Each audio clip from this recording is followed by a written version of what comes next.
दारू, शराब, मदिरा या फिर कह लो सोमरस, इसके भक्तजन देश में ही नहीं बल्कि पूरी दुनिया में हर कोने में बैठे हैं। हर साल देश में शराब के कारण हजारों लोग अपनी जान गंवा बैठते हैं। हजारों परिवार तबाह हो रहे हैं। कोई त्योहार हो या कोरोना जैसी महामारी, यहाँ तक कि लॉकडाउन के बाद सरकार ने ना जिम खोले, ना स्कूलें खोली, ना रेस्टोरेंट खोले, सबसे पहले खोले ठेके। आखिर ऐसा क्यों? अगर सरकार द्वारा इसे बंद कर दिया जाए तो देश का उद्धार होगा या देश की इकोनॉमी का बट्टाधार होगा। नमस्कार दोस्तों, स्वागत है आपका आज के इस वीडियो में। और समझते हैं कि शराब के पीछे सरकार का हाथ क्यों।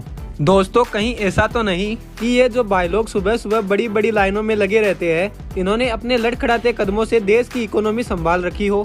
क्योंकि भारत में जीएसटी और सेल्स टैक्स के बाद सबसे ज्यादा रेवेन्यू देने वाला साधन है शराब। एल्कोहल का जो ग्लोबल मार्केट है वो है 1448.2 बिलियन डॉलर का। बिलियन का मतलब होता है 8000 करोड़ भारतीय रुपए। इसको 1448.2 से मल्टीप्लाई कर लो तो ये इतना बड़ा दारू का मार्केट है। और ये मार्केट अगले 5 साल में 5.42% की दर से बढ़ने वाला है। इस ग्लोबल मार्केट में सबसे तेजी से बढ़ने वाला देश है भारत। भारत में इसका जो मार्केट है वो है 52.5 बिलियन डॉलर का। तो इसको भी आप 8000 करोड़ से गुणा कर लो तो ये देख लो कितना बड़ा मार्केट हो गया। Ministry of food processing industries government of India के अनुसार इंडिया में जो अल्कोहल का प्रोडक्शन है वो पिछले कुछ सालों में 25% से ज्यादा बढ़ चुका है। यह इंडस्ट्री 15 लाख लोगों को रोजगार भी देती है, तो इतनी बुरी भी नहीं है। इंडस्ट्री एस्टीमेट के अनुसार 2005 में लगभग 21 करोड़ भारतीय लोग शराब पीते थे। अब जो लास्ट ईयर सर्वे हुआ 2019 का जो डाटा है उसके अनुसार ये संख्या 29 करोड़ पहुंच चुकी है। अल्कोहल से सरकार के रेवेन्यू की बात करें तो लास्ट ईयर सभी राज्य सरकारों का मिलाकर टोटल रेवेन्यू था 1,75,000 करोड़ रुपए। अब बात करते हैं सबसे मेन टॉपिक के बारे में कि ये सरकार ठेके खोलती क्यों है। तो जैसे मैंने आपको पहले बताया था कि ये रेवेन्यू का तीसरा सबसे बड़ा रिसोर्सेज है। या तो राज्य सरकार के पास जीएसटी से कलेक्शन आ जाता है, फिर थोड़ा बहुत आता है पेट्रोल से, और फिर जो मेन तीसरा सबसे बड़ा कलेक्शन आता है वो शराब। अब बात करते हैं कि लास्ट ईयर शराब से सबसे ज्यादा पैसा कौन सा राज्य कमाया था। तो नंबर 1 पर आता है यूपी, उत्तर प्रदेश, 31,517 करोड़ रुपए।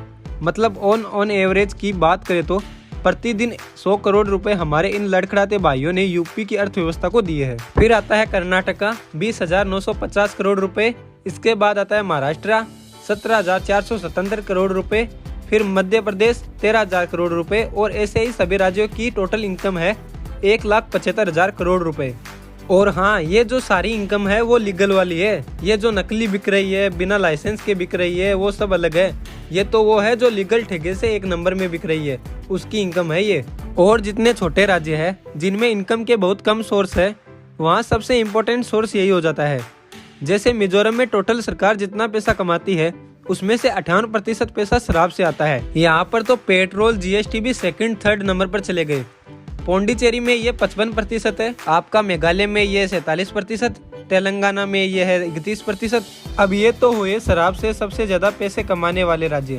अब बात करते हैं सबसे कम कमाने वाले राज्य के बारे में। तो सबसे कम शराब से इनकम आती है बिहार की, 0, क्योंकि वहाँ 1 नंबर में तो दारू बंद है, तो 2 नंबर में होता होगा जो होता होगा। फिर आता है गुजरात, 0.20% नाम मात्र सा इनकम है।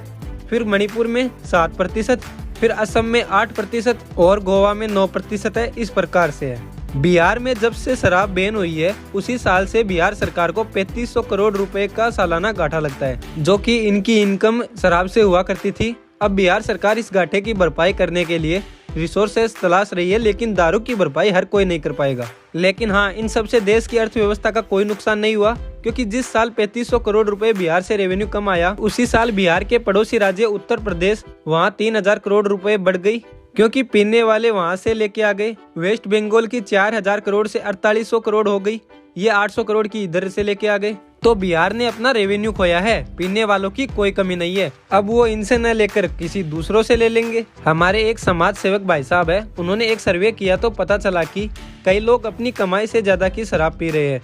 मतलब वो 1000 रुपए दिन के कमा रहे हैं तो वे 1200 रुपए की शराब पी रहे हैं। कमाई के एक हिस्से से शराब नहीं पी रहे, बल्कि पूरी कमाई से प्लस और लोन लेकर शराब पी रहे हैं। तो चलो मानते हैं कि राज्य सरकार को शराब से मोटी कमाई हो रही है, लेकिन बहुत से परिवार है जिनका जीवन तबाह हो रहा है। तो सरकार को कोशिश करनी चाहिए कि और चीजों में टैक्स बढ़ा दे और शराब को कम करे। चलिए दोस्तों, आज के लिए इतना ही। अपना कीमती समय देने के लिए धन्यवाद। वीडियो अच्छी लगी हो तो लाइक कीजिए, चैनल को सब्सक्राइब कीजिए। Thank you.